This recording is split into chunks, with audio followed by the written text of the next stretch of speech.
TTCers, it's Tink. Um, so my husband and I had a nice long talk last night, and not too much has been resolved. I mean, we don't know if we're gonna go continue with IUIs, or if we're gonna continue, or if we're gonna try to swing some way that we can get some kind of financial aid or whatever for an IVF.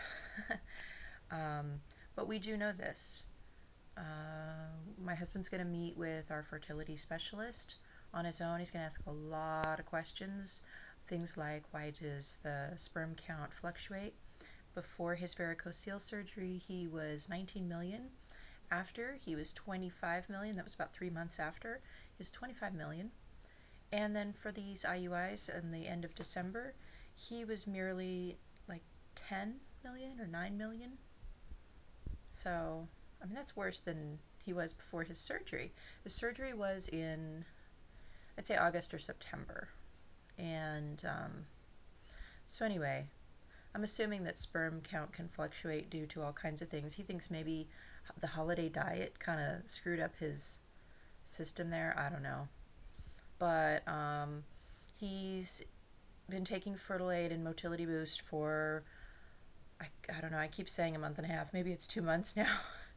And he started some standard process brand wheat germ oil yesterday at the suggestion of our fertility clinic. So it was only about $7. So also they sent him and I a diet to follow. Basically got to cut out hydrogenated oils, non-organic meats and dairy, and try to stay away from dairy. They said it kind of messes with your mucosal system, if that's a word. I think that's a word. Produces too much mucus, and I guess that's not so good for you. And there's a number of other things it does too.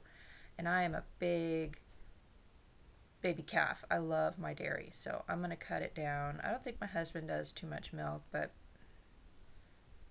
anyway. And there were a number of other things. My husband was kind of like, well, what can I eat? So I went through it with a fine-tooth comb yesterday, and I figured out a lot of things that we can actually eat. They did say something interesting about whole grain bread. They said that it had the same glycemic index as white bread. And they said, no, this is not a typo. I was stunned. So anyway, they said that what you wanted is sprouted grain bread and sprouted grains. So, and minimally processed things, so, pasta, white rice, things like that. Macaroni and cheese from the box, no more in our house. So, anyway, I learned quite a bit yesterday. If anybody would like some additional information on that, I will share that. Just kind of went through it with a highlighter and saw the things that we could change and things that we already do. Talked a lot about what kind of fruit sugars were okay, what kind of artificial sweeteners were not okay, and I guess basically artificial ones are not, and then things like stevia and, well, anyway, I won't get into that much detail. I do want to say that my husband wants a big, long break from any kind of technologically involved TTCing. I'm pretty much open to that, but my idea of a big long break is 2 to 3 months, and his is 6 months.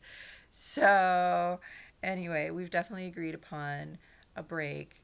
And I think with all of these, the sperm cycle being a 90-day cycle, and with all of these changes we can make in our diet, and changing our water bottles and things like that, all these other things that we can change to cut down the estrogenic and carcinogenic and all these other effects that are possibly affecting my husband, and I don't know, maybe me, but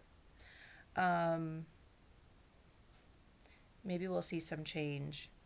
I told him 4 months, 3 months maybe makes sense, but 6 months seems kind of harsh.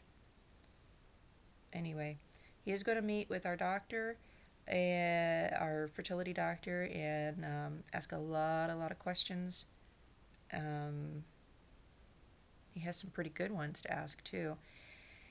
And then also, it's so sweet. My acupuncturist was saying, "Gosh, they've got to they've got to, you know, obviously they make their money somehow.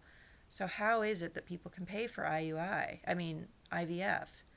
So she says, ask them, how is it that people possibly pay for this? Because one try, and it's not even a guarantee, is $13,000. Yeah, 13,000. 1 3 comma. Yeah. And then if you wanted like a 2 try package plus a year freezing plus a frozen embryo transfer and a possible, assisted hatching, that's, well, $20,000. Holy cow. Them odds better be pretty damn good. Oh my gosh. Anyway, I'm going to go now. Thanks, ladies. Oh, and Brandy, congratulations on your new job. And Peaches, thank you for subscribing to me yesterday. All right. I know there's a lot more going on for everybody. Oh, and